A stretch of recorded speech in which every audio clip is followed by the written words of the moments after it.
Hello, fellow Sublime Text Fanatics. OdatNurd here. Welcome to tonight's live stream where we're trying something just a little bit different, both in the content of what we're doing here, such as it is, and also in the actual way that we're working the stream here. I spent a fair amount of time last week. Building, as I may have mentioned, my last week, my own version of OBS 25.0.8, which required a little bit of jiggering on my part because there's a library that wraps the X protocol, and for the first time in 5 years, that library had a release, and immediately the OBS authors jumped on it as the version of the library. Presumably, it's doing new things that they need for something that they added in version 25.0.3, I think, or 2, because 25.0.1 certainly didn't require it. Now, I haven't seen anything of its like as of yet, but nevertheless, that was required in order to get things like preferences working again. And that was sort of a tricky operation because libxcb, the thing that X applications use to talk to the server, that's not really something you want to just swap out when you have other applications. So we hand compiled and our own version of libxcb and associated libraries so that there could be a newer version for OBS and still maintain compatibility with other things. Then I've been thinking about doing this for quite some time now, and that is working up a control panel of sorts for the WebSocket implementation that is in OBS, or particularly there's a plugin called OBS WebSocket that allows you to control pretty much every aspect of it, which I had played with a little bit in the past, but there weren't really any good clients and I didn't have any more time to play with it. There's a brand spanking new version that came out not too long ago, and I built myself a version of that, which required some hand tweaking because it needs a newer version of C++ than I have available on my system, and installing whole new compiler tool chains isn't in the cards in the general sense. So, oh, pardon me, I think I bumped the mic there. So we had to do some tweaking on the code for that plugin.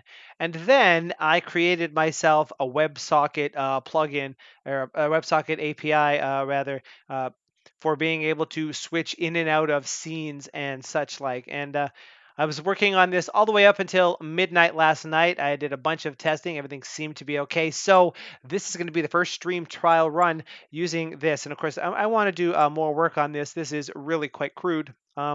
The nice thing about this is I can run it on my iPad, which is a little bit bigger, and it's giving me information like a real-time CPU outlay, and it allows me to switch between scenes without having to manually change things in OBS. This is something I should have done quite some time ago. So now one of the things that this is also working for on our behalf is making sure that the appropriate transition is used at the correct time and that the headset mic is muted and unmuted as we move through scenes as appropriate. And like I said, I did test this last night. Everything seemed to work.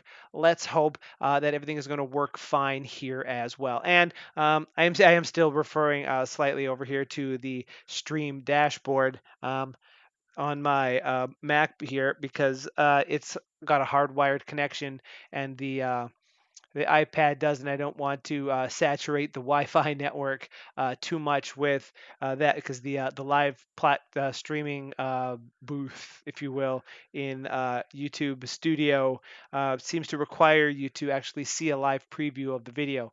Every time I try to pause it in there, that's when things start to go weird. That, as far as I've seen, so I was like, leave well enough alone in that regard. Now, speaking of YouTube related things, what we have been working on in these streams for the last little bit is working on override audit, working towards a new build. I really got an itch right there. I feel like I got a hair or something. Um, See how crazy that drives me. But we've been working on override audit. I still have some more work to do on that, but with all the other stuff that I was doing, I didn't really have enough time to give enough thought to how to proceed per se with that particular offshore operation. Man, this is rough. Um, so because there's a few interface related things that I'd like to work on there, or that I need to decide on, and I don't really have a lot of time to think about it. So instead, what we're going to do is work some on a package I've been working on, a personal package for myself. It's not really publicly available anywhere, named YouTube Editor. This is kind of related to something that I did in November, if you were following the blog for that. We're going to try and kick that up a little bit into some new action and see how far we get. I have ideas for things that I'd like to do, but we'll see, exactly how far we actually get for some of these things. Before we get excited, although I have worked on things like the piano plugin and Sudoku and such, we're not actually making a YouTube video editor, as in actually editing frames of video. More being able to look at the descriptions and titles and tags in existing videos or set up to create new ones is the idea that we're going for here. So this is something that I would find super handy for working with my own YouTube channel because YouTube Studio, it's better. The new experience is better than the classic one, but still not that great. Okay, everything seems to be fine. Stream health is remaining healthy. I'm not seeing any weird flashes of blue out of the corner there. So let's go ahead and dive into the stream proper and see how well our little control panel here actually works.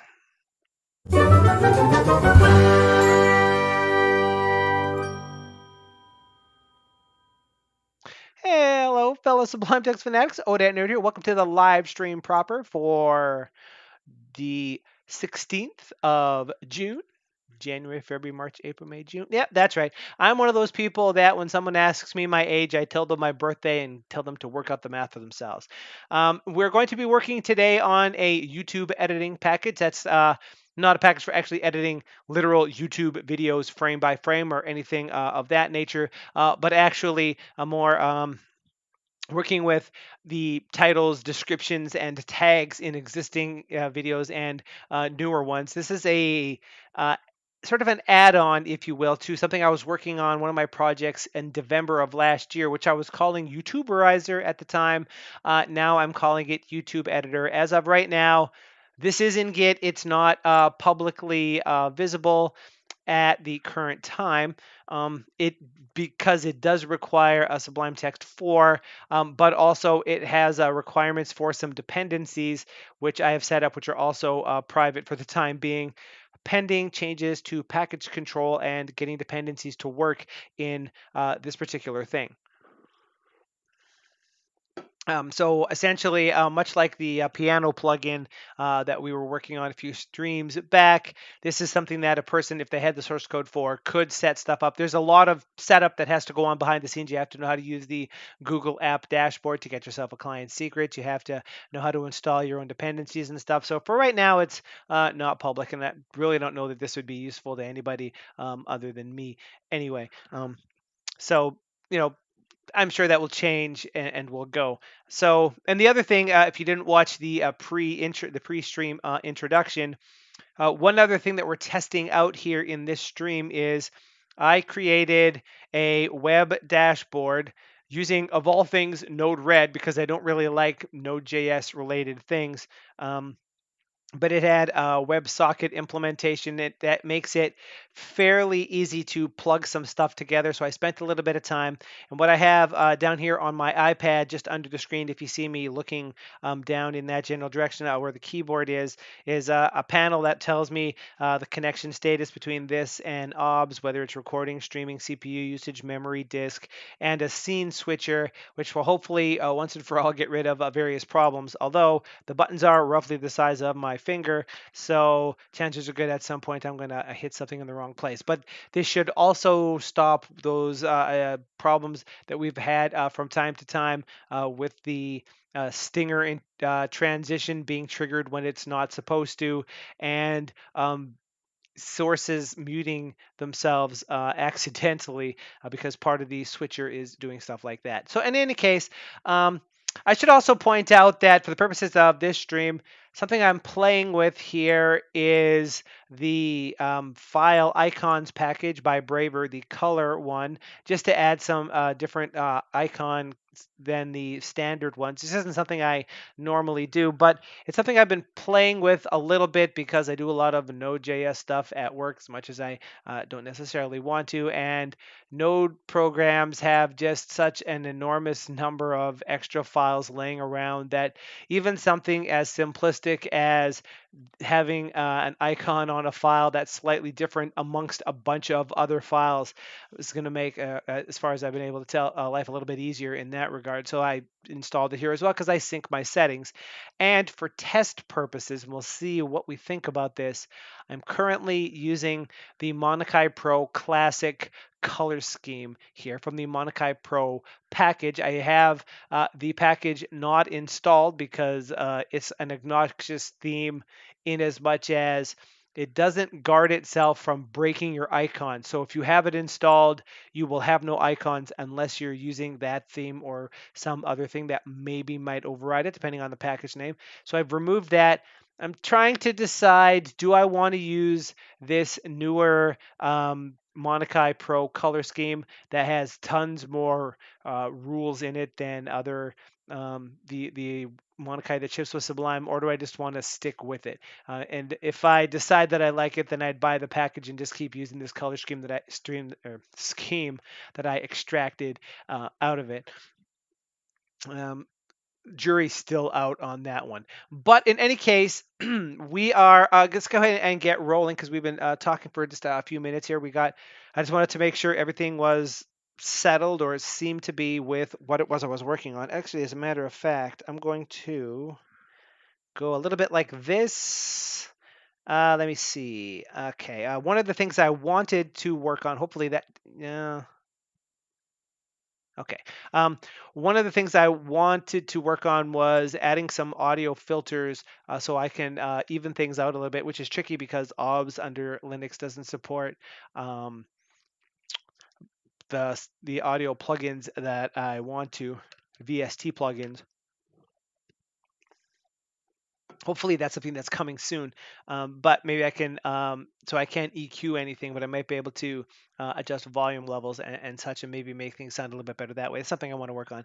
Anyway, what we're working on here in this stream is something that I have been working on a little bit. If you watched the repository for my Devember project last year, I worked on a few different projects.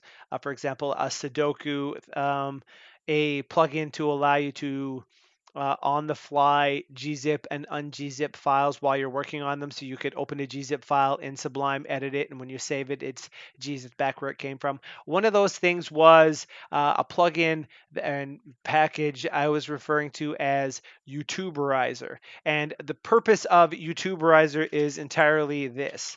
I could say list videos. Right now it's called YouTube Editor because I'm changing it a little bit, but it was called YouTuberizer back then. And when we hit this, we see a list of every video as it currently exists on my channel, which includes, as we can see here, some behind the scenes, how the sausage is made kind of stuff.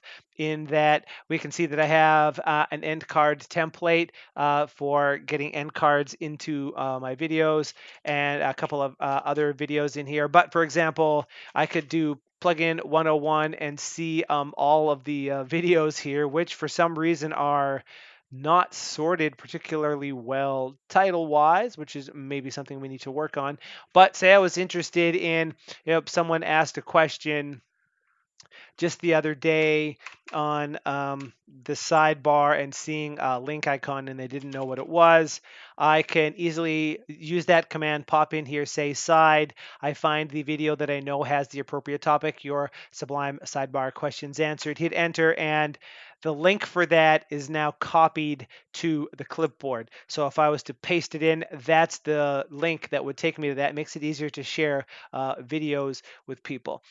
So that's something I worked on during my Devember project, doing that, which was fraught with peril, to say the least. And then just recently, I'm trying to go through older videos and do things like make the descriptions better, make the tags better, things of that nature. So to that end, we could do this. So this is very nascent. I've only done a little bit of work on this. If I hit this, I get a new window, as we can see right here. Now, this top part is the title of the video, where we might say common questions 45, 46.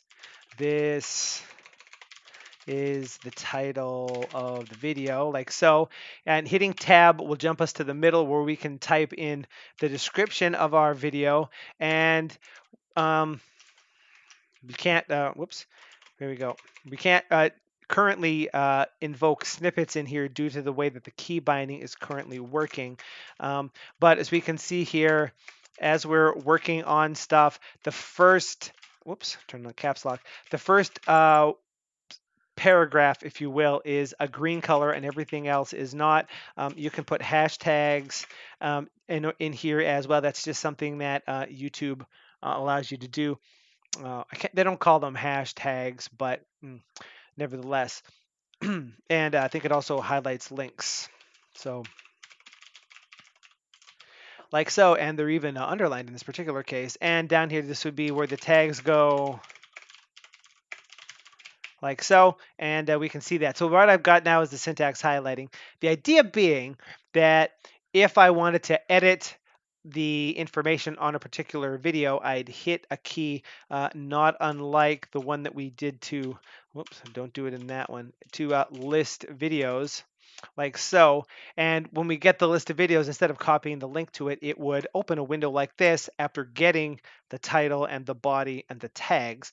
And then I could type what I like in here. And when I hit the save key in any of the fields, it would push the information back up and actually modify the metadata associated with that video. In fact, we could even do another thing here by having a column here that has the thumbnail for this video loaded as well. So there's a few things that I'd like to do with this particular thing. And we can see I got a bunch of to-do stuff here because there are some best practices when working with YouTube videos and descriptions, like what the maximum length of a title is. So if you go more than that, it gets clipped. And there's a certain amount of characters at the maximum description. How we need to know how much text is displayed before the fold. That's when you look at the description of a video and it'll have that read more. Of course, what you want to try to do is put something that describes the video and makes someone wants to watch it in the first part, because that part's always going to be visible. And then the rest, there's a lot of other stuff, like try to hit the appropriate keyword a few times so that YouTube knows that the search results are relevant. Tags, there's a maximum length to how many tab characters there are and what their lengths are. So these are all things that we would like to have working in this plugin to help us know that we're doing something wrong, like the description is too long or things of that nature. And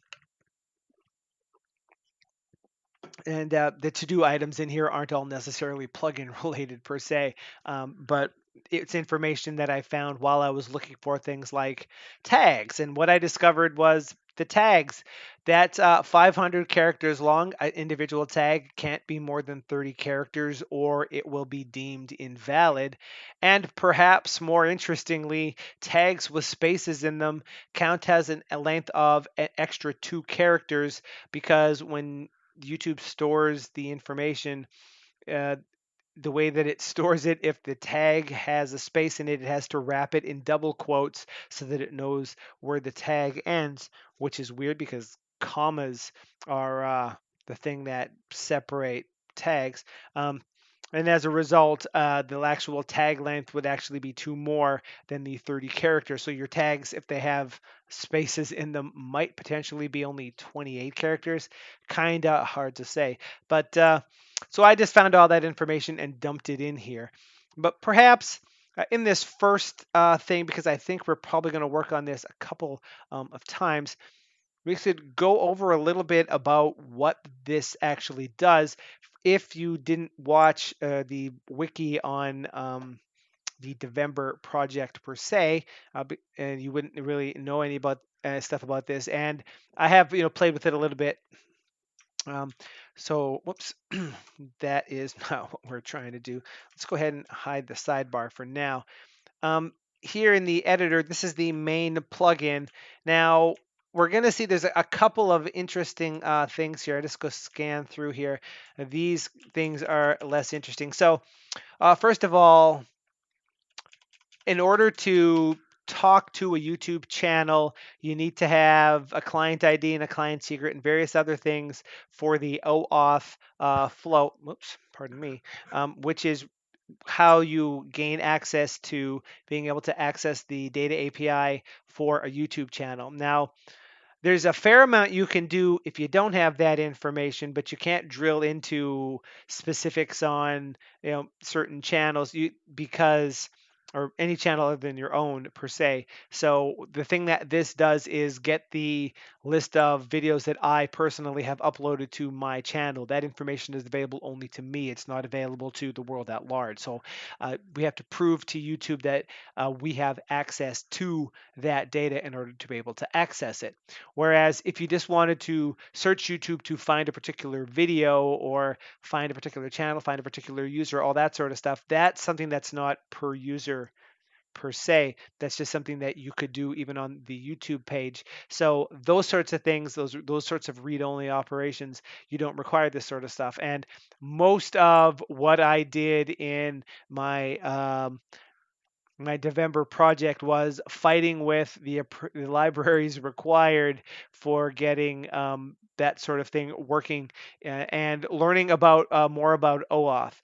And I'm actually going to jump in here because this is the actual thing itself. But if we see, we have a dependency on Google API client, which is something that I also created. If we'd have to go to the, well, I might actually have it here. No, we'll just go to the package directory to make sure that it is what I think it is. So the YouTube editor is right here. That's just a symlink to that directory where we were just in. But if we looked in Google API client, this is a Sublime dependency. This is a dependency that I created. And we're going to go into all like so. And actually, I said in the introduction that this is using newer version of Python, but actually it's not. It's a Python 3.3 and older. So this technically would work in Sublime Text 3. I believe. But there's trickiness to getting dependencies to work in that version, so I'm using the older one. But we can see here the sheer number of libraries that are required in order to talk to a Google OAuth thing here. So there is a fair amount of stuff here. So what I did was just bang it all into one dependency to be able to get at this sort of information. Let's go ahead and size that back down and exit on out of there now because we're not going to need that. So that sets up the various things that we need because basically what you have to do is go into the Google API dashboard, set up a project, say you're using OAuth, apply, get the appropriate tokens, set everything up. That's going to give you information that these APIs need to communicate back and forth with the Google endpoints, in this case, the YouTube data API, in order to be able to exchange back and forth and get the actual information that you're interested in. So when you do something we could actually do here and say, actually, we'll do it here from the menu for YouTube editor. We can see there's a login and a log out, and I can't pick login right now because I'm already logged in. That would actually fire up a browser and then say, ask me to log into a Google account, then ask me which of the accounts associated with that to use, and then ask me, are you sure you want to allow this application to have access to your YouTube information? It can do blah, blah, blah. Say yes or no. We've all seen that sort of thing if you do something like log in with Google or log in with Facebook or log log in with GitHub, all that sort of thing. They do that sort of. That's the OAuth Flow.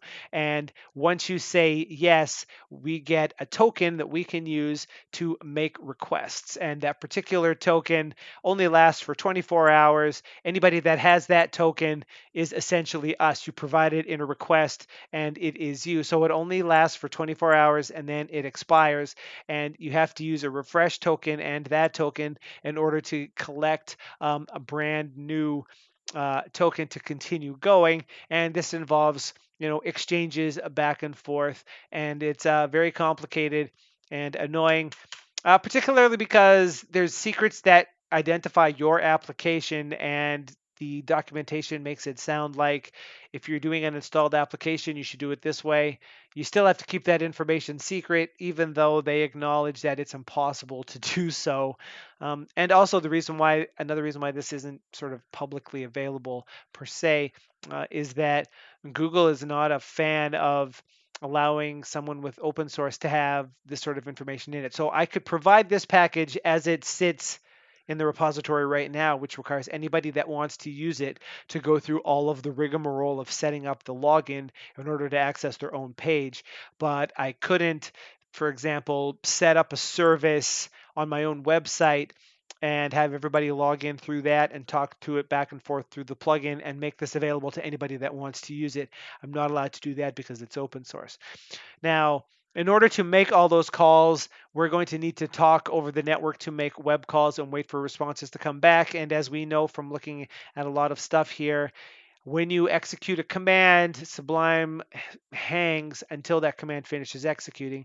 And similarly, when you respond to an event, like a file being loaded or saved or whatever, um, when you're responding to the event, the whole of Sublime is hung unless you use the async variant that runs in a separate thread. So in order to not hang Sublime while we wait for exchanges to go back and forth to get this selection of videos that are on the channel, we need to have a thread. So here in plugin loaded and plugin unloaded, we have the simple job of creating a network manager thread that's global, or a network manager object, pardon me, that doesn't create the thread. There's one network manager, and we're going to look at that in just a minute, whose job it is to manage all of the communications between our plugin and the YouTube API.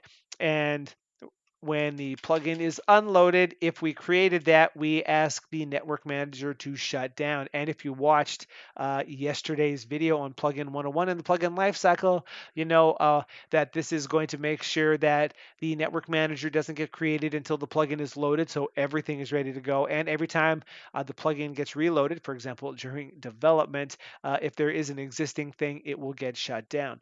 Now, the core of a lot of things that happen in here is this YouTube request class, which, as we can see here, abstracts away the common portions of using the network manager to make a request and get an answer back. So um, if we went through this, when you execute the run method, now the reason this is a mix-in command as class, or sorry, as we're going to see that you could blend into any command. So it has its own methods that would be overriding what would exist inside of the command classes. So its run method takes any and all arguments because it doesn't know what you're going to do. And it asks the network manager if we're authorized or not. And authorized means that we have cached locally information that we could use in a request to provide information that says I am the OdatNurd Sublime Text Tutorials channel attached to this Google account, and the owner of that has said that they allow access to this information. If we don't have that, then we call the request method to request authorization. Otherwise, we call the authorized method. And this is, as I say, an abstraction because everything needs to do this. Every command that might want to make a request needs to know if it's authorized. So the very first time you invoke this, if you're not already authorized, it makes an authorized request like so. Now, the magic of this is a request that tells, well, actually, we could look out right here, I guess. This is the the line of code that executes green or yellow. That's weird. Uh, that executes, we ask the network manager to make a request, and we're passing it a particular handler and such. We give it a set of information, it gets a result, and it dispatches something back to us. As we can see here, it's going to call self.result, and that method is going to get the request that was made, whether or not it worked, and what the actual result was.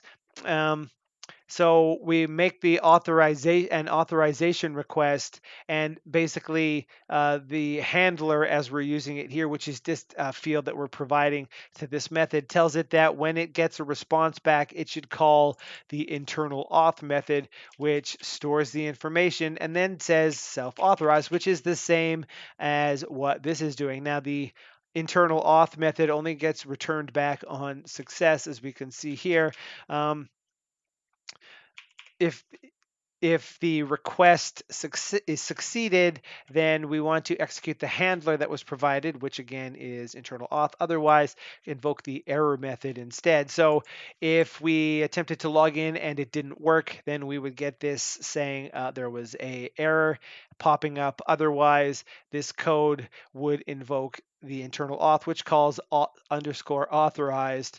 And that's something that each of these subclasses that uses this mix-in actually uses to be able to do something. And this is something that's going to work regardless for any sort of request we'd like to make. So for example, here's the authorized command, which subclasses YouTube request and an application command, because there only ever needs to be one of these things. And its run method just needs to call self request authorize, because that's the thing that we actually want to do here.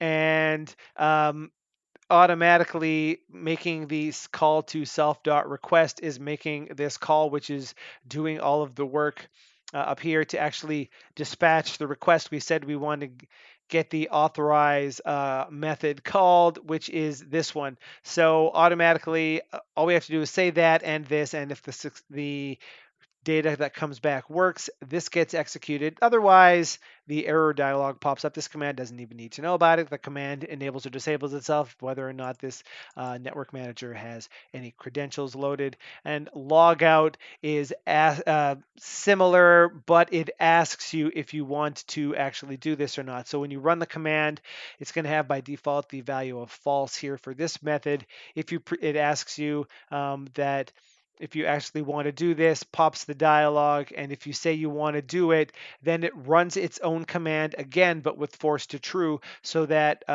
once the dialog is closed, this command runs force is true. It makes the deauthorize request, and everything happens just like that. Now here, this is, due to the magic of the abstraction that we did above, absolutely everything we need to be able to do something in a to be able to actually make a request. And you see these ones are different than these. These have a run method, the authorize and deauthorize. They override this one in here because they're actually related to the getting of the authorization. So they take special actions. But actually requesting data, we don't actually need to do anything here, because the wrapper is going to make sure that we are authorized. If we're not authorized, it's going to ask for authorization, which is either going to pop up the dialog box, or it's going to invoke the underscore authorized method, giving the request and the result, which allows us to just say, hey, I want the list of uploads playlist. And if we get the response to upload playlist, then we make a new request for get me the contents of that playlist. And when the contents of the playlist comes in, we get the active window and show a quick panel with a lambda that picks the particular video, which sets the clipboard and says a status message of URL copied, which is why when I say list videos like so, I could pick, say, for example, this. And if you look down in the status area, URL copied, that is just like that. Now this all runs in a thread, and the very first time you run this, you would see a message similar to this. YouTube editor spinning up YouTube thread, because the network manager is responsible for managing the thread that is running in the background, but it doesn't start it right away. It only does it if you're actually going to be doing something. Otherwise, you're just creating a thread for no reason. And then this is the thing that is the new thing that I added, which creates a window with a set layout, and there we go for that. Now the interesting part for this, and we're going to go ahead and open that file here, even though it's open in the right, so we can see it a little bit better, because there's a fair amount of information that goes into this, and probably for the purposes of this, maybe this isn't something that's technically interesting, but there's been a lot of questions recently on the Stack Overflow, or sorry, on the Discord, and somebody was, excuse me, has asked in the past about Stack Overflow, about how you do kind of like this. What do you do if you want to create a plugin that needs to have a thread running in the background? Because if you need to take any sort of lengthy operation, you don't want to do it inside of the run method of a command, because then Sublime's API will hang while the command is executing. For example, in the early versions of YouTuberizer, every time you listed the video, Sublime would hang during that exchange of, please give me the YouTube, the ID for the uploads YouTube playlist for this particular user, followed by, please give me the contents of that playlist so I can do something with it. Every time you did that, everything would just hang. You couldn't scroll, you couldn't type, nothing. Not what you want. Events can be made asynchronous if you want to do something in the, like respond to a file being opened or saved asynchronously if you have to take a longer action, because Sublime has two internal threads. It has the main thread and the async thread. So if you did something in the async thread that's running off to the side, the UI still continues running. Problem with that is there's one async thread that's shared by your plugin, his plugin, his plugin, every plugin, plus the Sublime set timeout async API method. All those things run on one thread, and they're basically run in order of as things are being submitted. So even though you want to use something like that for a longer action, you don't want to do it for a lot of frequent longer actions, generally speaking, because if that's the case and there's a lot of plugins doing stuff, then performance of everything suffers, because if my plugin in response to a file being loaded kicks off an async operation that's going to take a minute, that's 1 minute that no other async event will work. Anything that relies on set timeout async to schedule something is going to be deferred for that whole period of time. So that's not really what we want. So we actually do need to spin up a Python thread in order to do something like this. And that is the basis of all of the code in here. So I thought it would be fun to sort of show this. And then the next time somebody asks, we'll have something to actually refer to in that particular regard, rambly though it may be. So this is actually something that isn't being invoked any. Well, it is being invoked right now. It's not supposed to be invoked, but there's just a little bit of magic here. As we can see here, this should actually be done whenever anything needs any of these values. So realistically, the way that I implemented this in the YouTuberizer in my original implementation, this network code was inside of a folder inside of the YouTuberizer thing, and it would be imported from there instead. And there was a method that would actually have this information instead of coming from a settings file as it does here. It would be hard coded. And client ID and client secret. Well, client ID, at least one of these is the thing you absolutely need to keep completely unique. Perhaps even both of them, I kind of forget at this point, because if somebody, basically the Google end of things knows that this ID and this secret together represents this plugin. and anybody that has that information can make requests as this plugin. It's something that's associated with my user, my Google user, which means that anything that makes these requests, I'm responsible for. So you want to keep this secret because someone could do something malicious and there's no way to prove that you're not the one that did it. Now, the way it was implemented initially, this was actually inlined in the code because the documentation mentions that there are cases, for example, you need to keep this absolutely positively secret or someone can know who you are. However, that doesn't work if you need to have this information in an application that is installed by the user, because in that case, there's no way to hide this information from them. Be reading between the lines there is even in that case you still have to keep it a secret, but they don't make it sound like that. So for the purposes of actually using something like this in a stream, I swapped this to actually load this information from a settings file instead, so we can look at the code and hopefully that information doesn't leak out. So that's a little bit of a hack in this particular case, not necessarily related to threading this thing at all. We have a log method here um, that generates log messages to the console, and possibly also a, that should say decorated, to be perfectly honest. And oops, I don't think anything is currently using it. But the idea is anytime this plugin needs to generate any output to for debugging information. For example, that message that said spinning up YouTube thread, it does it through this method. And that's just because whenever you write anything to the console, who knows who sent it unless it's prefixed. For example, if you prefixed it with YouTube editor in this particular case, which is why I use this particular pattern. And in this case, if you were to provide the panel option, it would create an output panel and put the information into that panel, um, so that you could have sort of a list of stuff that happened, which I was handy during debugging. Now, we need to have, in this particular case, information on basically a token, if you will. The way the OAuth flow works is you make a request, the site challenges you, you provide a response, sort of thing.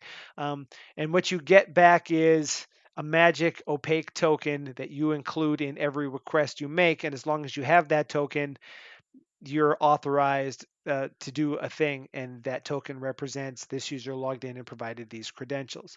And those things expire, so every now and then you need to request a new one. We need to have the information about that token and how we request a new one, but we don't want that information to get out, because much like the same way if the client secret got out, someone could make a request as us. If that token got out, then someone could make a request and someone's getting access to something they shouldn't have. So we actually store this information in a file in the cache folder named YouTubeEditor.credentials, and we pull that information out. If it's there, we can store it in the token, the refresh token and ID token. As we can see here, it's also encrypted as well. Now, one of the things that this should be doing is asking you for a password to encrypt it, but for the purposes of right now, it's encrypting it automatically with just the password, because until things get rolling and you make requests work, that's just extra stuff. So that's something that needs to be done. But this also uses the PDKDF. I used to remember what that was, but basically it's a thing that makes it, incrementally harder to guess or crack the actual password there. So here we can get the cached credentials out. We can see it's actually decrypting that information out. This is one of the libraries that had to be installed in here in order for this to actually work. And then we pull out the information into a credentials object and shoot it back. This is responsible for actually creating things. Now, this is something that's actually part of the Google library, the cached API request library thing. Um, it seems that given a service name and an API version, and in this case, credentials, which I don't like the way that's spaced out, so let's just go and tweak that like, yeah. Given that information, it's reloading that, so it should be killing the actual thread when we do that as well, but that's not logged at the current time. It actually creates sort of like a pseudo object whose methods you can call. We'll see that in just a moment. And here we get into the actual basics of how this thing is actually working. We have a request object, which is just a simple wrapper. It's a hashable dictionary that doesn't throw exceptions when you attempt to access a key that doesn't exist. And it inherently knows a name that's associated with it. So when you create one of these, you create a name, you create a handler, and then any other keys you want. And the name and the handler key are kept separate in fields. Everything else is just an item in there. And as we can see here, it's set up so that if you ask a request for a field that doesn't have it, just returns none instead of throwing an error. And here's our network manager, which is responsible for starting up the network thread, shutting down the network thread if the network thread is actually alive. Um, with this bit here tells it the thread that it should be shut down. And then we have various information in here like asking it, do we have credentials for the user, which means that has the user logged in previously, so we don't have to ask them again. If this is not set, then using any command would open the browser and make you log in. Otherwise, it just pulls that information and tries to use it. Are we actually authorized? The plugin caches this information, and callback is part of the mechanism, and request is part of the mechanism. So what's going to happen is you ask the network manager, please make a request. This is the request object, which is one of those dictionaries we saw just a moment ago. This is the callback that you should execute when that request finishes, success or failure. And this is something that is specific to here. Some requests that this makes, the results are cached. So internally inside of the network manager, so that the next time you make a request by the same name, you just get the same results back. So we can force it to fetch information again, even if we already have it. And this is just so that if you have 1, 2, 5, 10, 20, 100 requests that want to have information cached, why make them responsible for caching it when they're all going through one common endpoint? So let's go ahead and do that in here. I guess I got to go like so. That's yeah, to my right. That's right.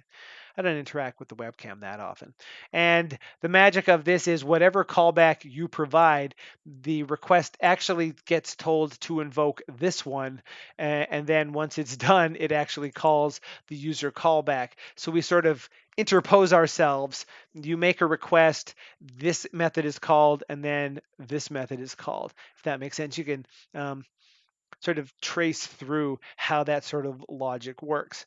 And then the magic of this is this: the network thread, when it starts up, has a list of requests that it knows how to fulfill and what method in the class is responsible for doing those things. And the actual runtime of this thing itself waits to see, is the thread event set? And if it's not, then it loops inside here. But as soon as it is set, it terminates. And that's why the method in the network manager that is responsible for shutting down sets the thread event and then waits a quarter of a second to join that thread to know that it has successfully shut down.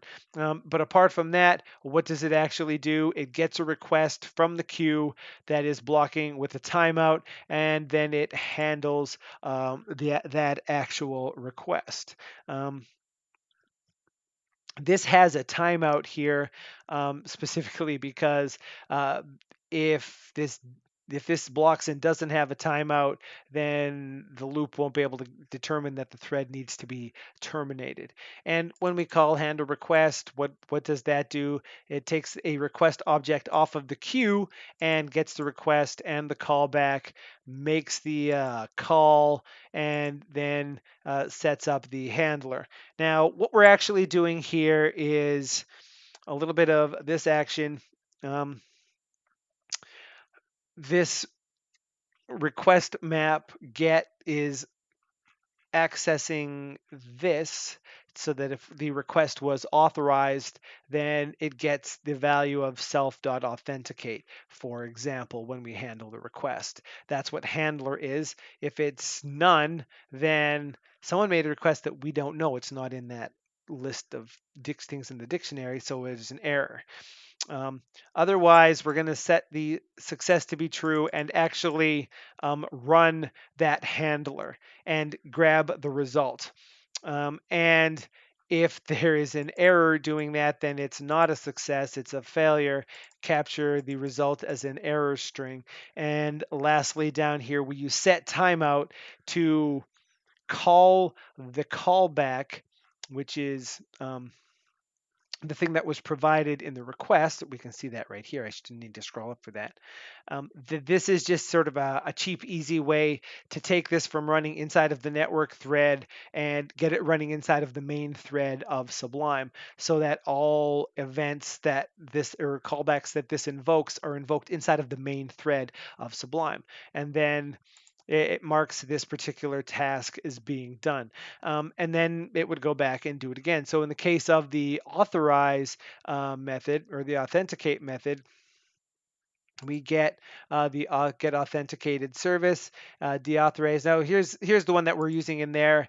Uploads playlist. When this code here wants the list of uploads, the uploads playlist, for example, it calls self request playlist contents with the playlist ID of something.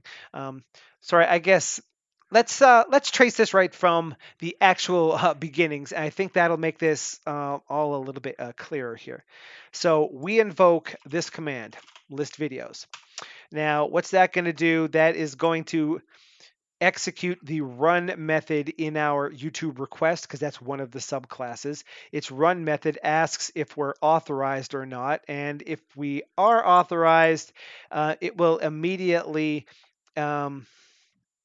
execute the underscore authorized method. Otherwise, it makes a request to authorize us. And request is asking the network manager, which is creating an object and putting it on a queue for that thread to be able to handle. Otherwise, it actually calls underscore authorized. So when we run the list videos command, it asks for the information for uploads playlist. Let's pretend we're already authorized, which is true in this case because I logged in prior to the stream.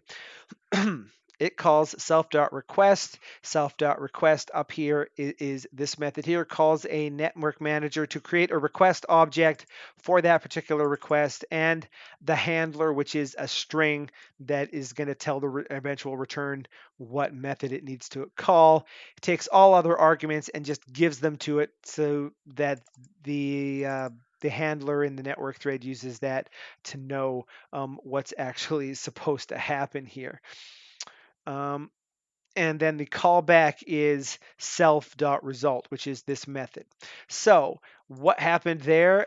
Over here in the network manager, someone made the request. So it wasn't already cached. So the request wasn't in the cache. Then it calls if it was, it calls that. It's not, and the thread is not already alive, so it calls the startup. We see the console saying, "Hey, I started up the thread."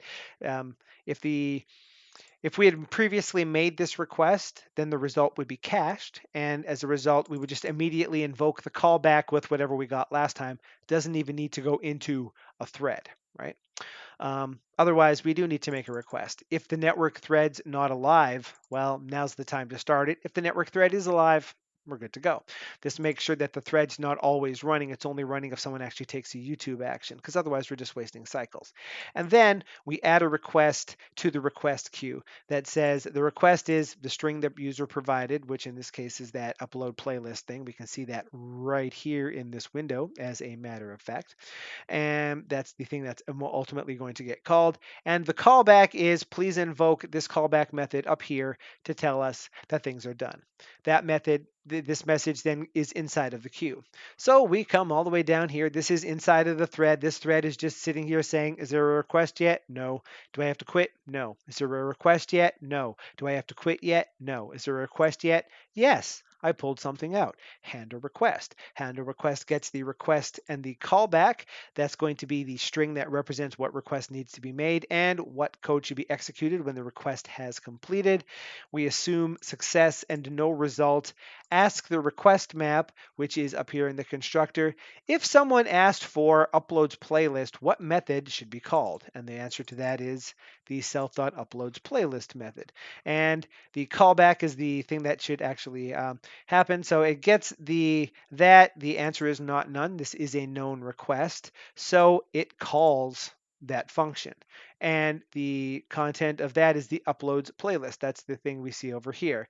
Ask the YouTube channel list to give us the, whoops, sorry. Yeah, uploads playlist, right? Yes, excuse me. This is asking the particular channel associated with the YouTube account that's currently logged in. Please give me the contents of the upload playlist, which is the list of videos that have been uploaded to the channel by the user, whether they're public or private or whatever. And please execute this response. This hangs right here. It stops, it shoots off, it fetches, it gets a response back, and then we gather the information and return it back. And this will potentially fall off the bottom if there isn't a channel in this thing, then this is a user that's logged in that hasn't uploaded any videos yet. The return value is none. So we will come all the way back down to handle request. We have the actual value here. It didn't throw any sort of exception like you're not allowed to do that, or this request is garbage, or it timed out, or anything along those lines. So we call self.sublime.setTimeout. Please call the callback that the user requested. And this method is currently running inside of the network thread, calling set timeout schedules Sublime to execute this callback function on the main thread as soon as possible. And then we tell the queue that we got that made the request that we're done handling it now. It's done. It's good, so that it knows whether or not the queue is actually empty or not. A moment passes, the main thread finishes doing whatever it's doing. Maybe you just finished executing a command, maybe you typed a character, who knows? And it calls the actual callback method that was provided. Now, up here, when we made the actual request, we saved the actual callback that the user provided, and we specified that please execute our callback. So now that we have the list of videos on the channel, it worked. So we cache the results so that the next time someone makes this call, we can just immediately invoke the callback. We don't have to go through all that rigmarole again. People don't normally upload a YouTube video that often. And if we wanted to, we could make the request with refresh set to true, in which case this would be ignored and it would do everything anyway. If there are certain requests that need to be handled specially, otherwise we just call the user callback. The user callback was the thing that was provided way over here in the actual command itself when we asked for to get the list of videos. We told it to invoke the uploads playlist method, which is this one, which kicks off a whole new request to actually get the contents of the playlist that was returned, which does all of the stuff. So that's the whole for how this whole thing works. So there's a thread running in the background. We give it messages using a thread safe queue. That thread can communicate information back to us by using sublime.setTimeout to get something to run in the main thread. That's just sort of a nicer way of transferring things back. Otherwise, you would have to constantly pull a thread safe queue to see if there's actually a result yet. That doesn't seem like a particularly good idea at all. And we also have the ability to start that thread only when it's needed and to stop it when needed as well. So if I was to save this, we can see it saying terminating the YouTube thread. The YouTube thread has terminated because of the plugin unloaded in this particular thing. And if I said I wanted to list videos, we can see it saying spinning up the network thread. And it's going to take a second because it had to ask for the ID for the playlist that represents uploads and then ask for the contents of that playlist. And then we get it right here. And now every time we do it, it's cached for the next time. So I spent most of my November working that stuff out. There's still a few things that need to happen in here. For example, that password still needs to be something that happens. But one thing we do want to play with, and I think I have a tab over here somewhere. Is it that one? No, is it this one? Yes. Let's see. I'm going to grab that and put it over here. Whoops, and maximize it up for the time being. We'll go ahead and does that close it up? Yes. So what we're trying to do in this particular case is get the information on an actual video because we actually want to be able to say, like I said, something like new window for YouTube editor, but actually have it pop this up, but give us the title of a video, the description of a video, and the tags that are associated with a particular video. So we need to be able to grab that information out to be able to do something like that. And the way we do something like that is with this videos list item here. And we can play with the API a little bit. We'll see if we can implement it in the code because the other stuff was based on an example. And it's been 6 months since I did something with that. So I remember how it works. I don't remember how it works, if that makes any sense. I know logically what it's doing, but we'll get to that in just a moment. So the first thing, I guess we should look at this. So common use cases for this method. Is there a way to hide this thing? Yes. Well, maybe we don't want to do that because we're going to need to try that in a second. Well, let's see what happens. Oh, yeah, there we go. There's a try it. So retrieve information about a specific video using the ID parameter to identify the video, or you can do it for a group of videos if you want to do that, sort of like a batch, or get just a list of YouTube's most popular videos.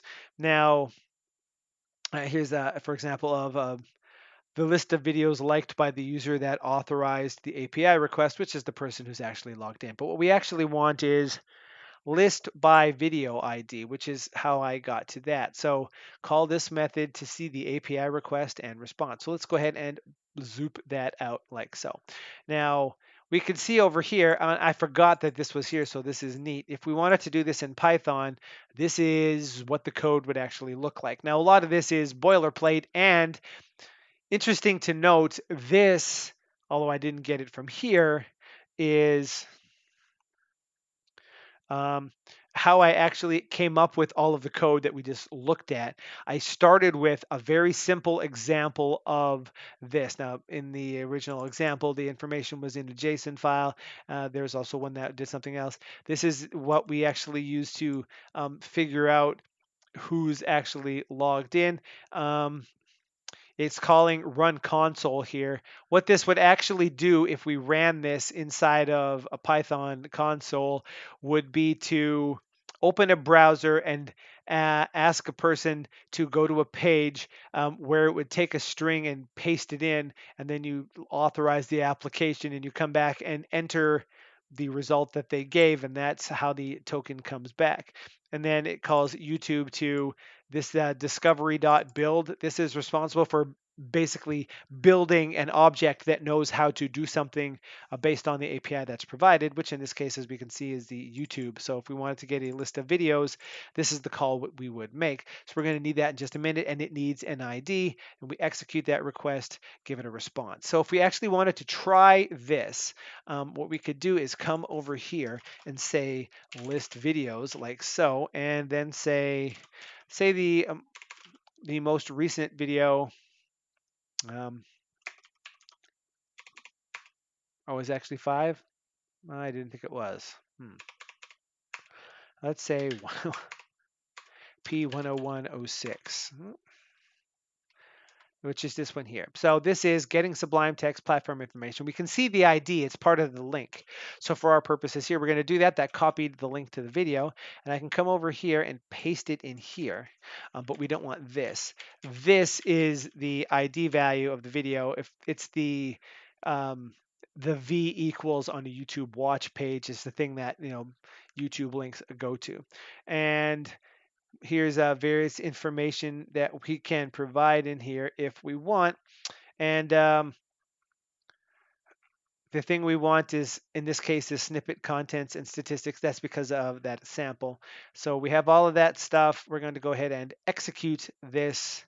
It's going to ask me to choose an account to continue. Whoops. I'm going to say I want to use this account and this thing here, and allow this to access this particular information. And here's the result that we can expect back if we actually do something like this. We're going to get this JSON object. Let's go ahead and copy that out and paste it in over here. Why don't we? JSON data like so. Um, this is a video list response, and here's the items. It's a YouTube video. This is the ID of the video. This is when it was published, the channel that it's on, the title, the description as one big long string, lists of thumbnails. So if we wanted to actually display the thumbnail for one of these things, we could. The title of the channel, here's all the tags that are associated with that, and some other information. It's a two-dimensional HD video with no captions, with no licensed content, I guess. Hopefully none of this information is super secret by any stretch of the imagination. So if we wanted to actually get this kind of information, this is how we might actually pull something like that off. So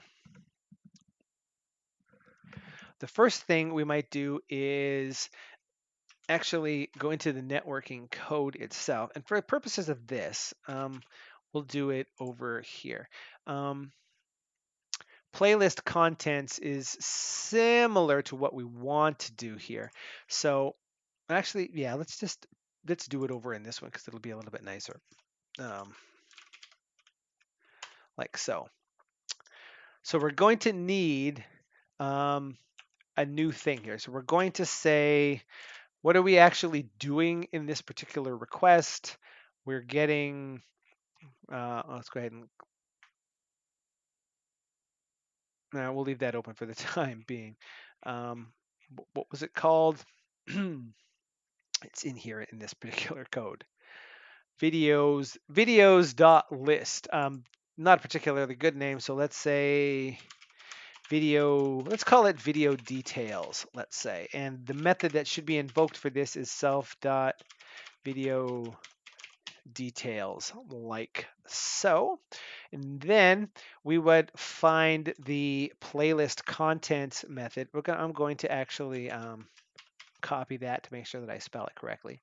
Playlist contents is the thing here. So let's copy this whole method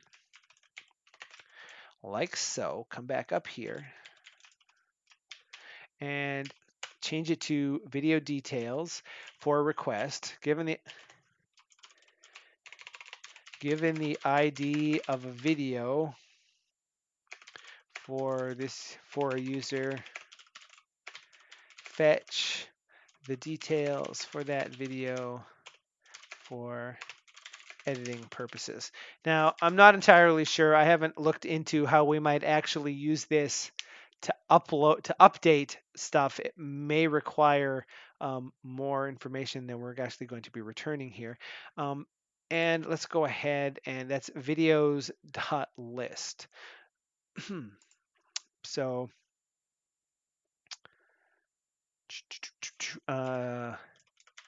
details request is equal to self.youtube.videos.list. And we need to provide, what did we say? Part equals this. Actually, let's do it for just, let's just say content details, let's say. We actually need to know the information that would be used here. Yeah, well, we'll use all three of them for right now, and then we'll play with it in just a moment in the other part. So what's that called? Part equals this, and ID equals request dot video ID, like so.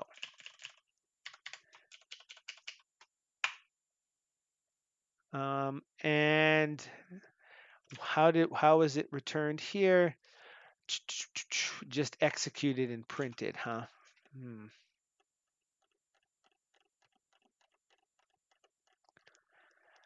Oh, I see.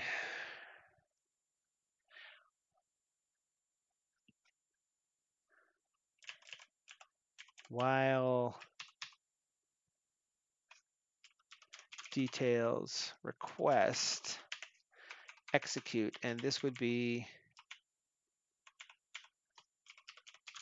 I'm not entirely sure that is the correct thing. We can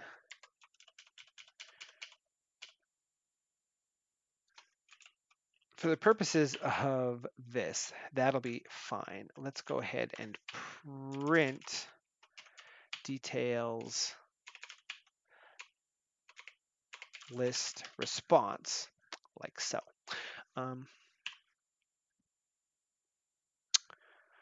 So we'll actually get to see what sort of result it actually makes. Now we added the thing there, we added that handler, so that should be all we need to do there. If we came back to here, now we need to create a whole new one of these. And oops, I should have copied that part too, to separate my command. Fetch the information on a particular video on a user's YouTube channel. And then, more stuff will happen later. We don't want to call uploads playlist. We want to call get details. And we would name this one underscore get details. As an implementation note, the way this works is you provide it the name of the method that should be invoked instead of the actual callback, because it's a little bit nicer to look at than constantly having to create a lambda or something along those lines. And it prepends an underscore on it so that it's possible to define a request that doesn't collide with a method name. So the request that we want to make. Oh, actually, no, we do need to do that stuff, don't we? We do need, I forgot, we do need the uploads playlist. We do need to playlist contents. We do need to select a video. But when we select a video,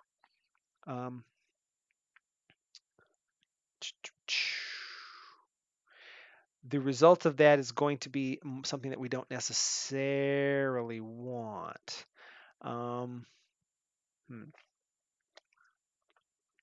Playlist contents is appending the title and that. So this is not necessarily the greatest way to pull this off. This sort of handling should be happening in the other part, but this is, again, this is something that was a proof of concept. So for our purposes here, we could say select video. Instead of doing that, the thing that gets copied here is the actual URL of the video. And if we actually tested, I guess we need to actually do it, don't we? List videos like so. Pick, just say for example, that one. We end up with that. So video ID is going to be equal to video.split at that, the last item, like so. And then we can say self dot request, and the request we want to make is the thing we just created, which name I already forget, video details. And when we make the request, we need to say that the video ID is equal to video ID, like thus. And for the purposes of this one, this is why this method does this. Remember, we are invoking this method. Refresh equals false is the default to make sure that it always caches the result of this. For our purposes right now, that's fine, but going forward, we'd probably want to pass true there, because if we're actually editing these things every time we request it, we want to make sure we have information that's up to date. And we're going to go ahead and do this, right? Yes, we're going to say,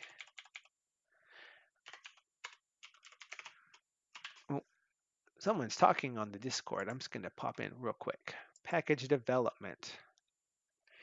Any ideas why Sublime may not be honoring autocomplete preserve order strict in this autocompletion and return a sorted list, but the items are unsorted in the window?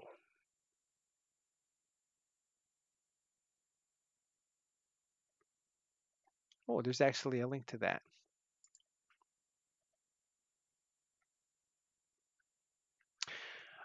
And that's just sort of a aside. That's neither here nor there for the purposes of this. Let's go ahead and close that up. I'm just always curious when someone pops into the Discord and asks a question. So the thing we're actually going to be invoking here is video details, self request, and result. And we just go ahead and just print result here.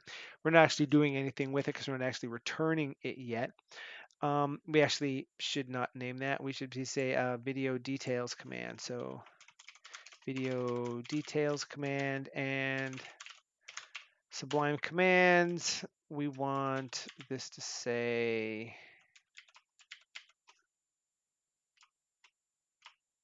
get video details. This isn't something we're going to keep because this isn't exactly how we want this to work. We just need it to be,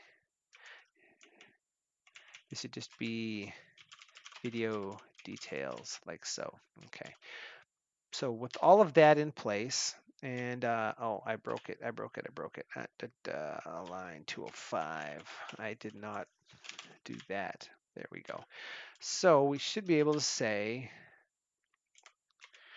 YTE get video details, and it has to fetch that information down.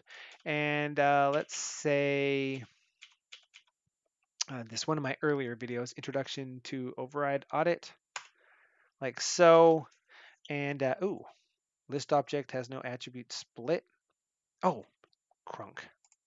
My bad. Video one split. Pardon me. Okay. I'll have to do that all again. Fetch the information down. Huh. CPU usage has calmed down nicely. That's interesting. Sometimes it kicks up to 30% CPU and sometimes it hovers down around 20. I don't know what makes it do that. So far, everything seems to be working quite nice. Okay, so we're going to go ahead and pick that. Uh-oh. Unknown request video details.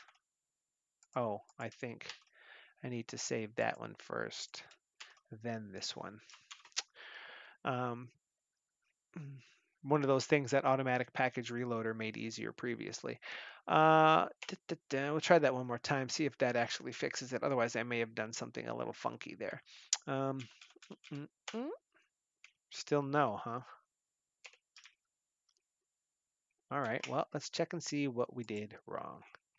Did I name it something different in the, not that one, in the actual network thread?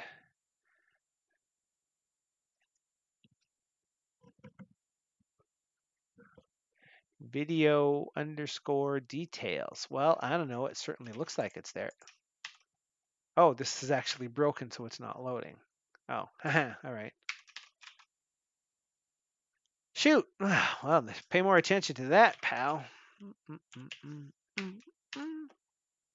There we go. Okay, now do that. Loop-de-doop, get video details.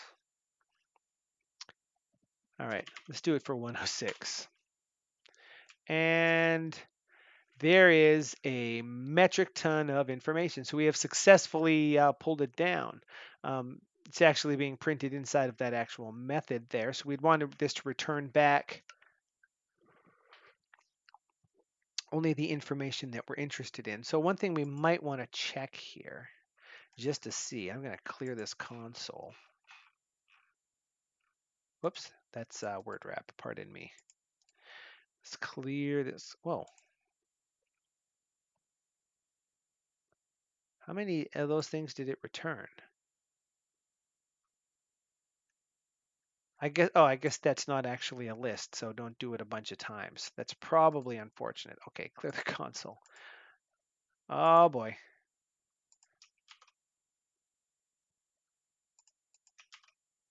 Oops, this one. Well, we made that unhappy, bro. When all else fails, quit and restart. Okay, now let's not do that in a loop, huh? Because clearly that's not what we want to do. We just want this.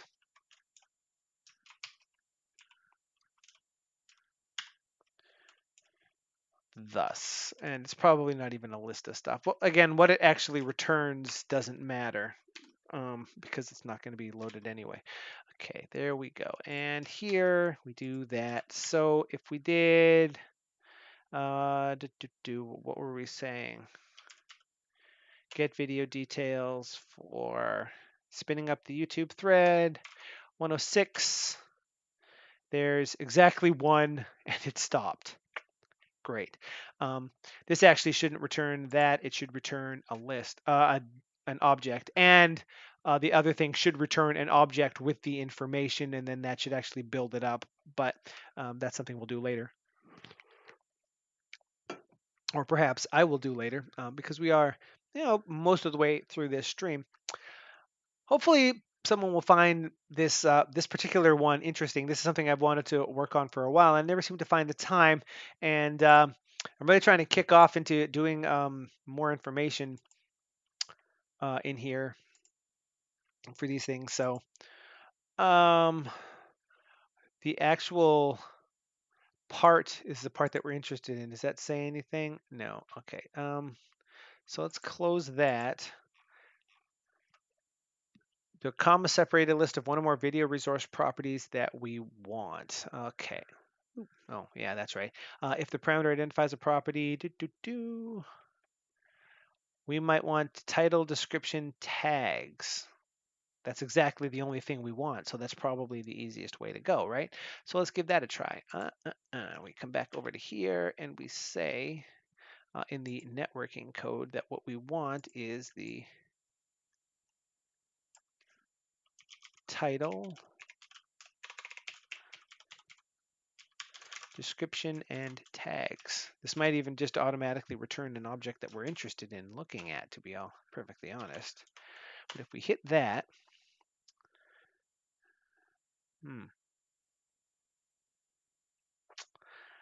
that's not as interesting as it could be.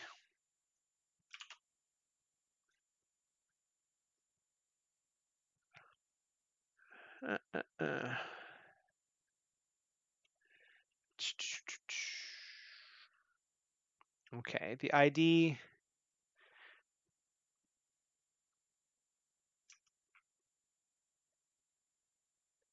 The list of video IDs that we're interested in. Right. Max results, page token. So this doesn't actually, the part parameter specifies a comma separated list of one or more video resource properties. The API response will include.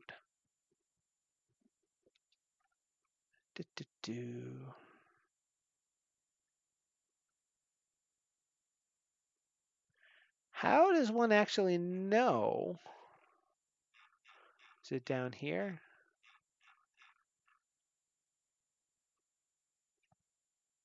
Do not provide a request body. Oh, here we go. There's some stuff. There's some errors. There's a try it. You know, I guess there's probably some global list of crap that you can put into that thing to let it know what it is that you're interested in. Let's take it back to what it was before. Let's say we just included content details for this thing.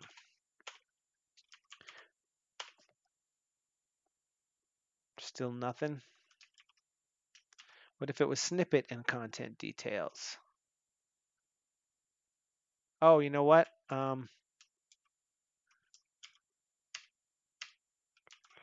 think we need to do this too. Otherwise, it's not going to create the correct thing. Now that I think about it, there we go. Tag kind. Caption false, projection regular, content rating, license content, has custom thumbnail. All right, so that has no useful information in it per se. Perhaps snippet is where it's at. Whoops, this one.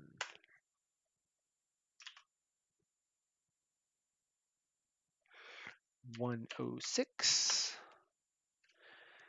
Live broadcast, no. Language. Tags. Well, we're getting closer. I probably should have cleared the console before I did that one so that it was more obvious. Let's try that. Really? We're going to play it that way now? Wasn't there just something there a second ago?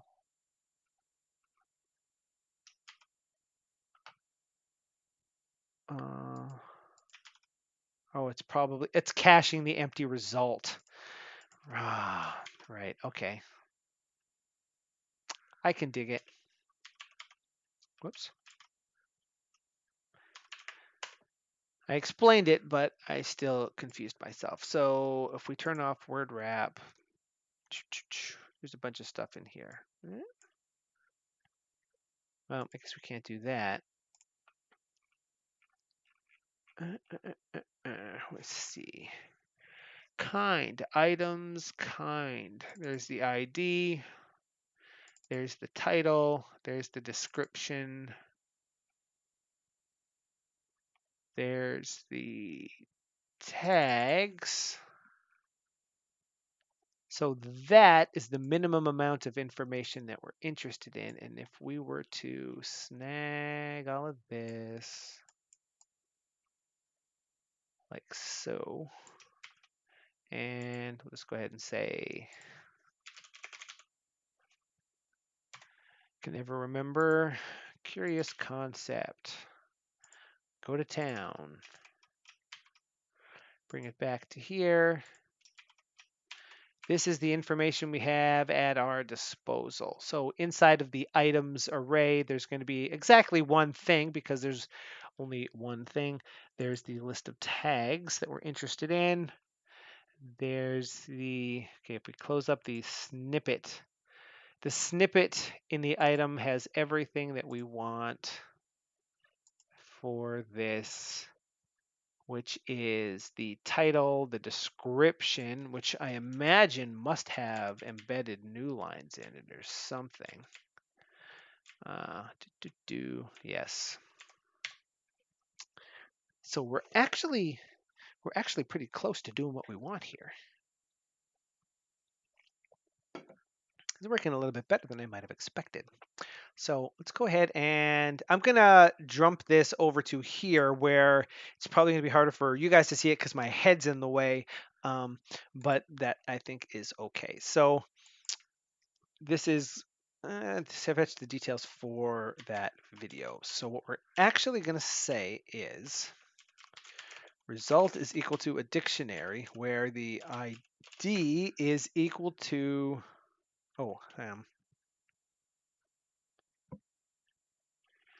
before we do that,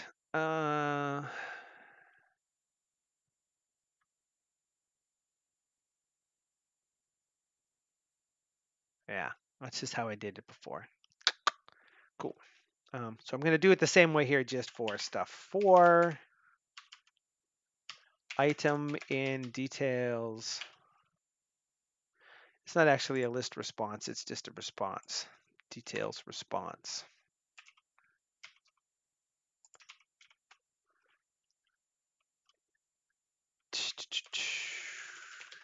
Did I say dot items? I just looked at the thing.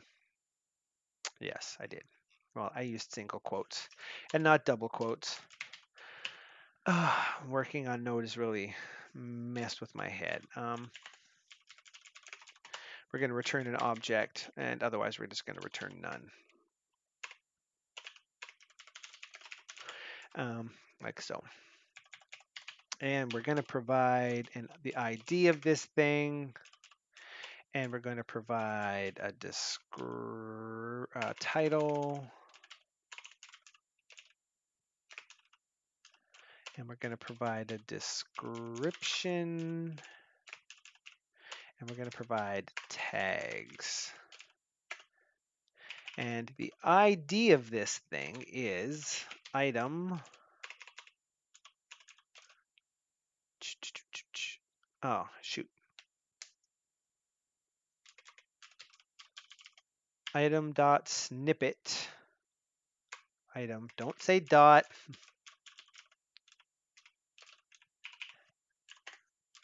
Info equals item.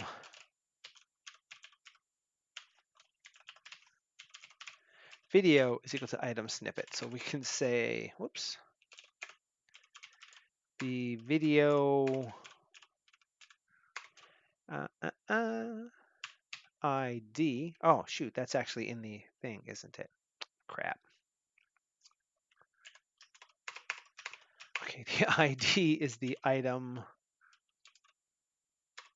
ID. The title is the video title.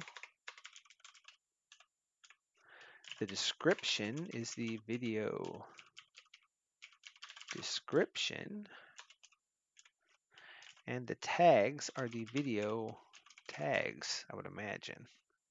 Yeah. Thus. And we'll save that. Oh, not how you do that, huh?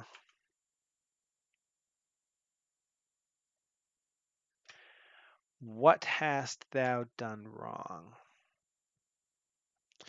This is one of those situations where I'm messing up my head because I did a lot of Node stuff. So it's specifically mad on line 466. Oh, because I did not put a comma on line 465. There we go. So that's saved. That's saved. If we were to say get video details for, spin up that thread, spin it. 106. There we go. There's the tags. List of stuff. There's the title. Bloop. There's the description text. And there's the ID of this thing. Now, because we actually did this correctly, if I was to hit this one more time and say 106, the answer is instant because it's cached. We could actually specify that it not do that. So that's good. I want to cycle back and fix the other thing as well.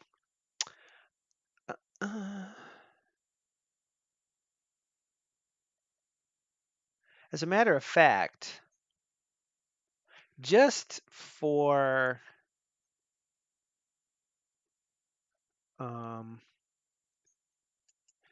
this might be kind of redundant on our part. I'm not sure how much information playlist contents returns.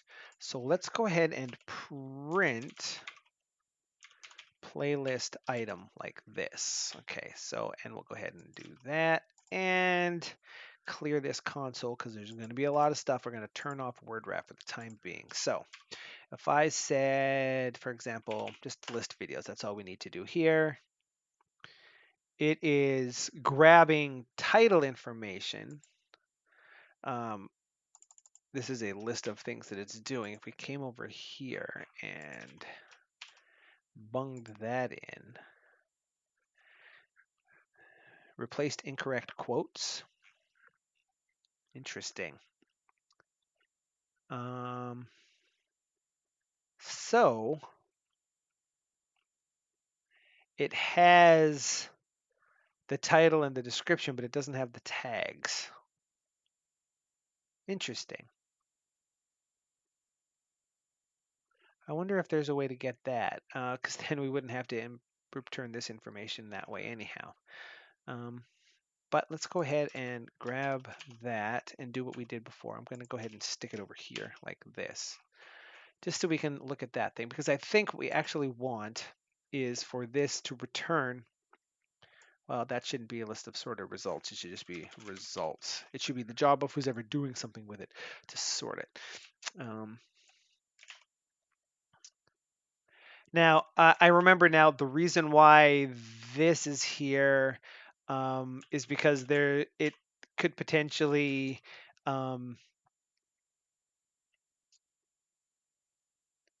do multiple pages and stuff, so it has to keep asking. That's why we sort of saw these sort of paging in like that, which may or may not be an issue on its own. So that's us printing it. We don't need that. We need details is equal to this. And then we're going to go ahead and stick this in here and say, what did I call it in the other one? Did I call it video ID? No, I just called it ID, didn't I? So this should be, well, maybe that should be video ID. Makes sense. And that and that, oh, thank you. That and that should both be this, and then we can pang that over. The snippet title and the video ID. For the purposes of this, let's also include the description, which is going to be a playlist items snippet. Inside of the snippet, it would just be the description, like so, and that, and that. And then I'm going to comment that line out and actually just say this. Results.append that. Actually, you know what we could do just to make our lives nicer? Video link could be equal to this. And then instead of video ID, we'd have to do this, which is ugly, but you know. For the purposes of that, this is where we get the next list of things. So playlist item list request is, do we need a next thing? So if we told this to execute multiple pages, it would keep creating a new request until eventually it got everything. So if we did that, we might discover that I didn't add a comma to this thing.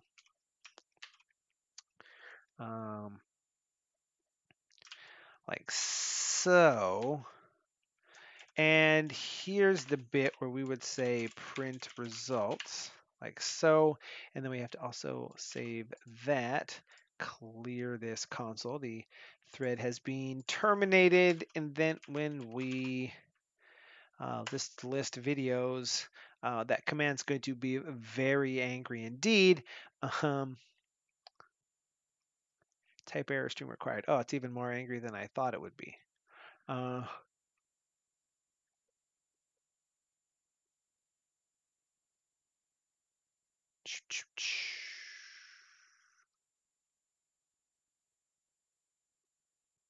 I may have broken its ability to do more than one of these things.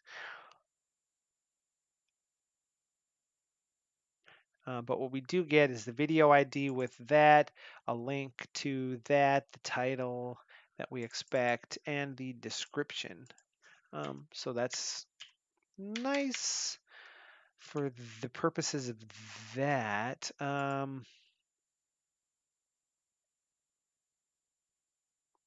Results.append. So we don't need this anymore.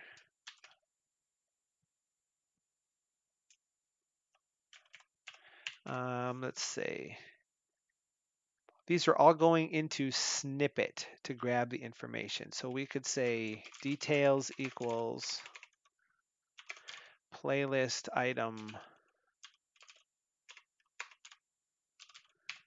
snippet, like so. And then we could find all the instances of this and replace it with details.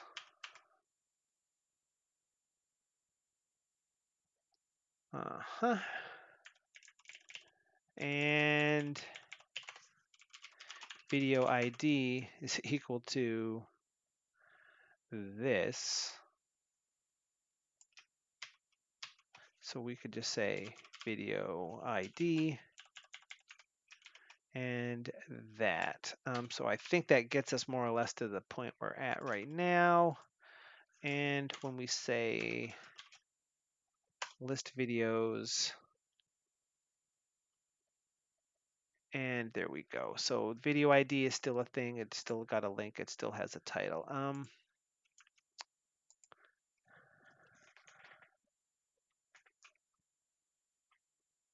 Unfortunate. Oh, this is one big long thing because word wrap is turned on. Right. Okay. So that is a lot of videos and not just one. The problem now, of course, is that the thing that gets the results back is not doing the right thing with it, but that's okay. So list videos would be this. Okay.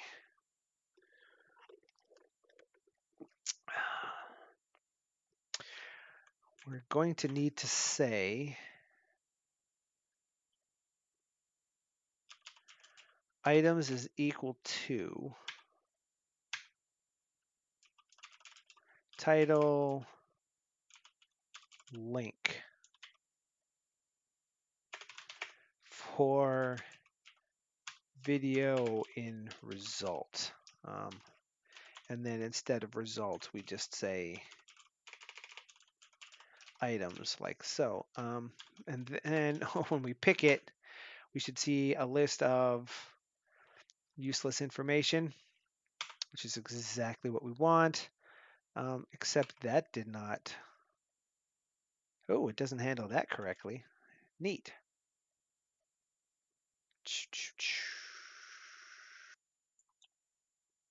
Oh, nice. We'll fix that too. The actual thing that we did, let's go ahead and just jump to present.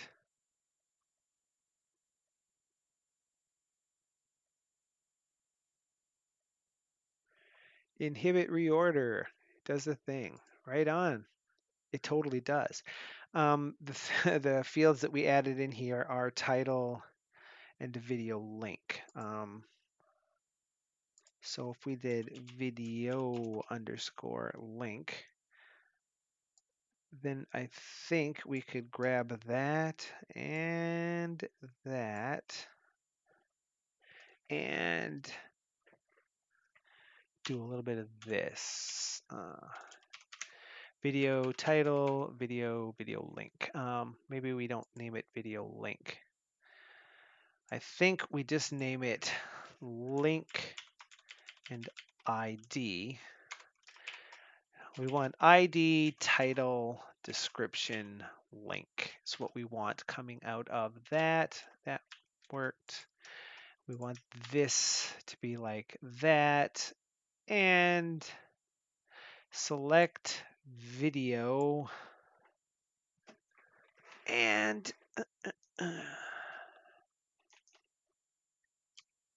I, comma, items. So this would be index and items. And if index is greater than or equal to 0, then video equals items IDX. And then we set the clipboard to video, not video 1.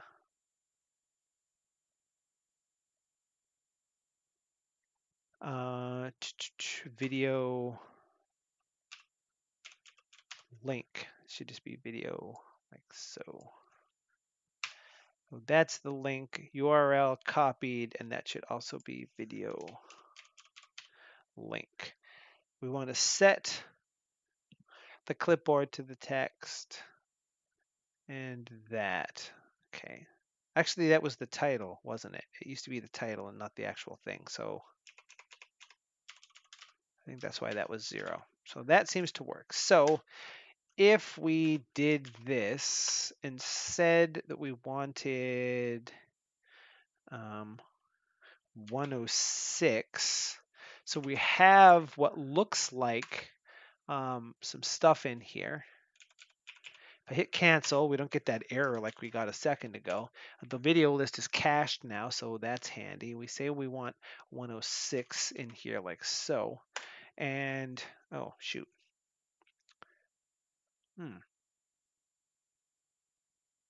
Indices. Oh, did I messed that up, did I?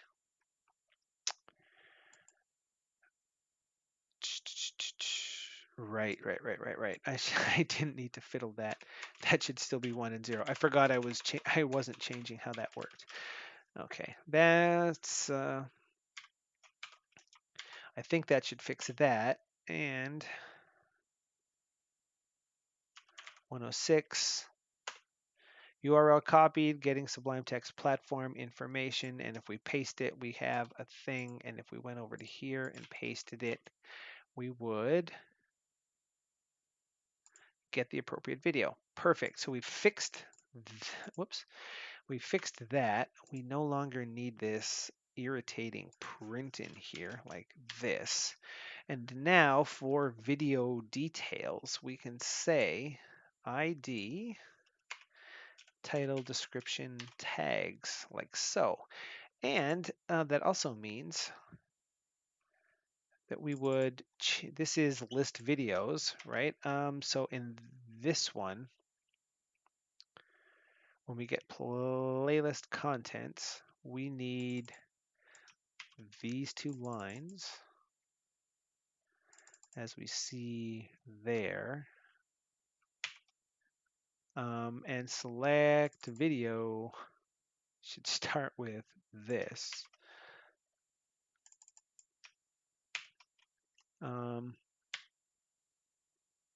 And then we can just say self request video ID equals, oh shoot. I guess we still need to do it that way anyhow, don't we?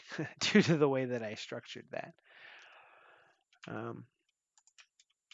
That's okay.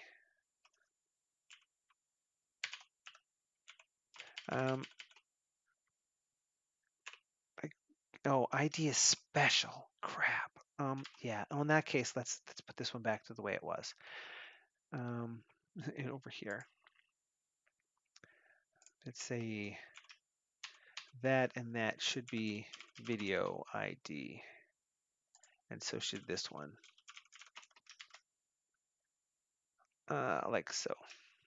I think that's probably nicer. So we're going to go ahead and save that. We'll save that. We'll clear this console to test what we got going on. If we were to open this and say list videos, we get a list. We say 106.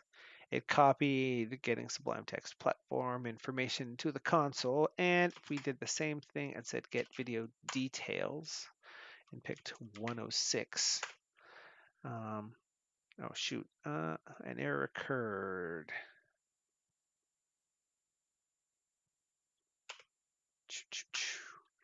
I fudged something up. Video details, video ID equals video ID. Oh, did I not? I didn't fix this one. Save that, and go ahead and get the details for when it pops, 106. Still no. What the hell am I doing wrong here?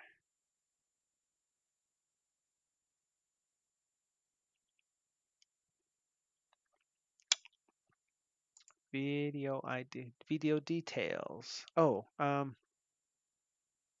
guess that one was supposed to be. Yeah, that one should be ID. Maybe I just didn't reload the whole thing. Actually, you know what? Let's try this. I don't think editor and networking. All right. Okay. So let's go ahead and clear that console. We're getting really close to the end of the stream here, and we could say get video details.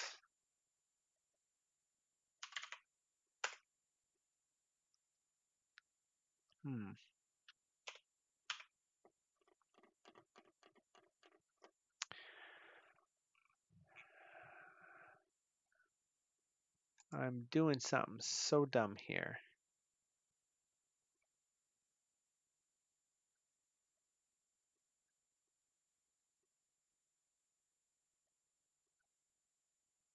Video link is still that part, right?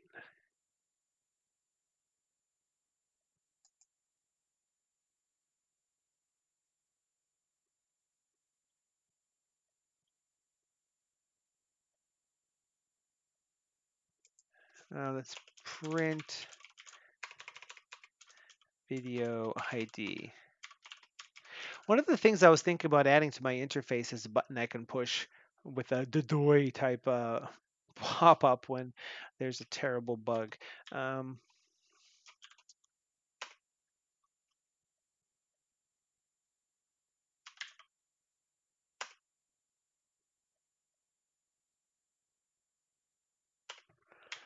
Okay, so that part seems to be correct.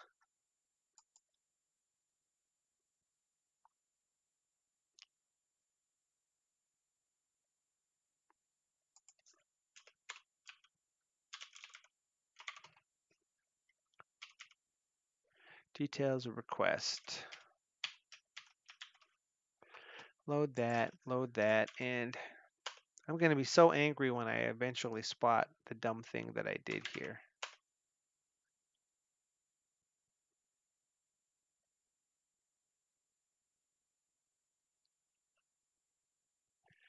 There's a request object, so it's definitely getting this far. Let's go ahead and just double check. I didn't.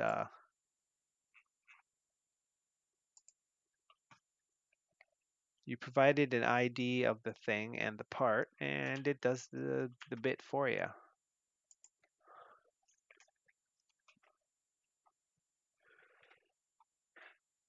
The request was properly constructed. I keep confusing myself with that one. Let's drink some coffee and ponder.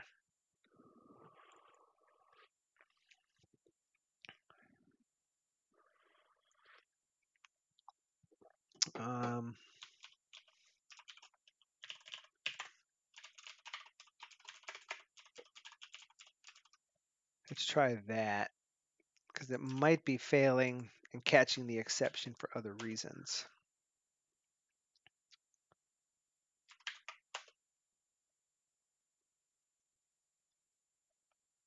Doesn't seem to have.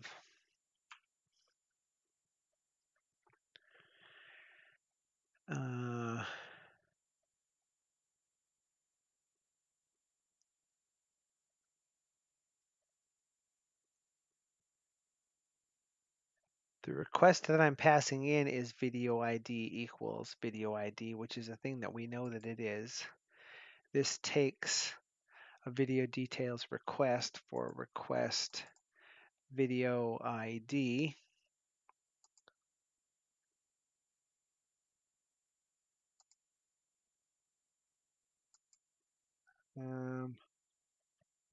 Actually, we might even try this. Print. All right. Oh, don't do that. Print request. Just to make absolutely for sure that it's getting to the point where we want it to.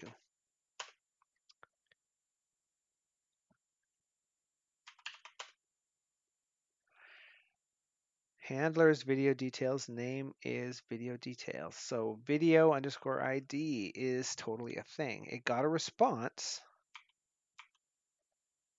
but the response is potentially an error. So that is better.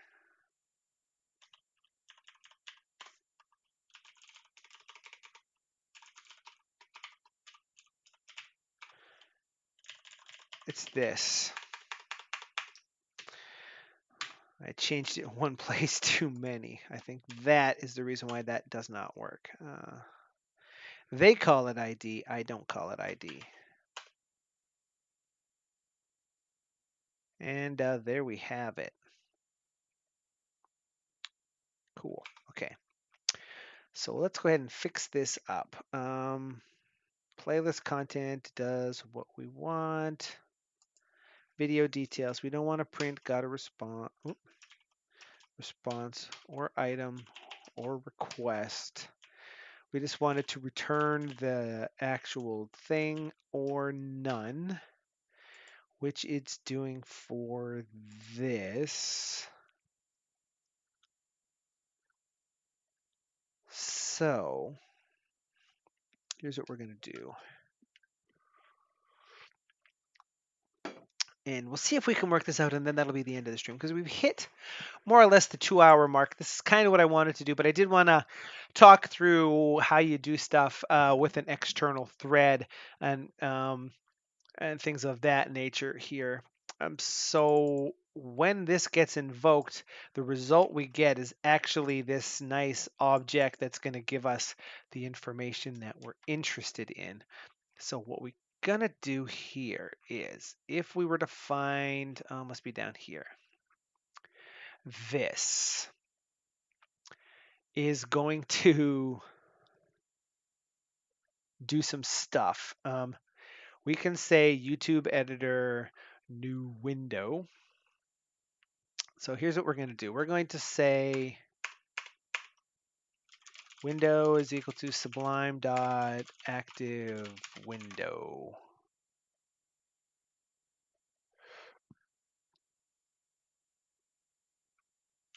Oh, actually, we're just going to say sublime active window, run command, YouTube editor, new window. And then window is equal to sublime dot active window. Then we can say the title view is equal to window dot I need to do a little bit of this and say index in group. Focus group, num group, sheep in group, views in group, active sheet in group, active view in group. Yeah. Actually, no. We'll say views in group is what we're going to do here. No, actually, no. We know what we're doing. Active view in group and give it a group. Sweet. That's what we want. So we're going to come over to here. And the title view is the first group. The description view is equal to the second group, and the Oh, tag view. All right, title desk tag, and we'll go ahead and pad those out. Active view in group 2, like so. Whoops. And then we can say title view dot run command. This isn't how we would do this generally because we don't. Uh, let's see. It's going to put the cursor at the end. Append and whoops. Characters are result title, right? I believe that's what I named it. Yep. Okay.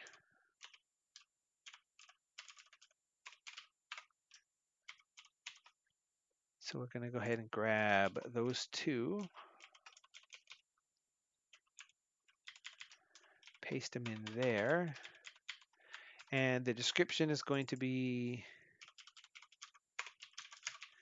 and tag.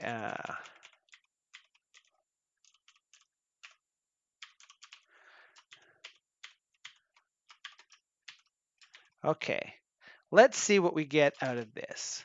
If we get video details for video 106, getting Sublime Text platform information, and there's that information. There's some nice links in there, and there's the tags. We have successfully done the thing. Now, what we could also do in here, while I'm remembering it, I'm going to go ahead and close that, is we can say window dot settings dot set video ID to result video ID like this. So that if we did that again and said, get video details, actually let's do this one. It's going to pull that up. There's some information there. And if I did window.settings.get, and the setting we want to get is the video ID, we get that. So the idea there is when you invoke this, it creates the window, it puts the information in there, like so, and gives it the nice syntax highlighting and stuff. It stores in the window the setting that is the video ID. So if we ever wanted to create something where, pressing save in here triggers out uploading and replacing information on the video with what we see inside of this thing, then we have the video ID that we need in order to push that information back up the other way, which isn't something that we have played with here per se, but it is something that is going to happen potentially in next week's stream. So I think we made good progress here. We cleaned up a little bit of stuff in here and managed to actually make requests to YouTube, which is going to make a lot of the stuff that we're trying to do in this particular package easier. Now, this is something I want to do. I want to be able to save that information back up. I want to be able to populate a template in if I was going to create a new video. And in that case, there's more things we need to do, like auto completion of title formats. We also, and this is something that I actually was intending to do until we decided to get into network stuff, is an event listener that marks anything after the 100 characters in the title as an error. And the same thing for a description, and something that marks anything after the first X characters in a line. Now this says the first 2 or 3 lines total. I think there's actually a character count. And what we would do is grab the first line, the first sentence out of the description, and any characters that are longer than that in that first line, we would highlight them so that we know that they're not going to be seen and it's going to go for a read more and not the right place. We're going to detect if tags are too long or if the whole tag buffer is too long so we can get things going. And when we get those new windows, now if we said YTE new window, it's the webcam being full screen that kicks this thing up to 30% CPU. Oops, that's YTE. I'm just typing something in here. For a new window, when we get a new window that pops up, we'd want to be able to autocomplete the title of something, and then also have an autocomplete for a body based on various templates, because all of my common questions videos have a certain template, and all the plugin 101 videos have a template, and so on. And that's going to do it for this stream. And what we were just talking about there, those are videos that drop on my alternate channel, which is linked down in the description of this live stream and all live streams where I do a weekly Sublime Text tutorial video. We're currently alternating between doing tutorial videos for Sublime in general and for plugin 101. We're going to more detail, actually describing plugin development in a way that we generally don't in the live streams unless someone pops into the chat and asks a question, which you can do if you watch these live. Ask any questions you like in the chat, and if I can, I'll answer them. If you have any questions after the fact, you can drop them into a description, and I'll try to answer those as well. Maybe it'll be the topic of a new live stream or the topic of a new Sublime Text tutorial video on the other channel as well. And I believe the next video that's coming up is a rapid fire question answer about syntaxes and how they're used in Sublime. I can't remember the exact thing, but sort of a style of not this last video, but the previous one on common questions about the Sublime Text sidebar. We're going to do one of those. And then into some more plugin 101 the week afterwards. So make sure you subscribe to this channel if you want to see live streams, and the other channel if you want to see the tutorials. Subscribe to both. Hey, it's free. Use the buttons down below so that you'll get recognized. Share this with people you think might be interested in learning about Sublime Text package development. But that's going to do it for this stream until next Tuesday's stream, where we're probably going to be working on this a little bit more, doing some auto completions, maybe some phantoms, things of that nature. I'm not entirely sure. This is OdatNurd, thanking you for watching if you have been, and please have a sublime day.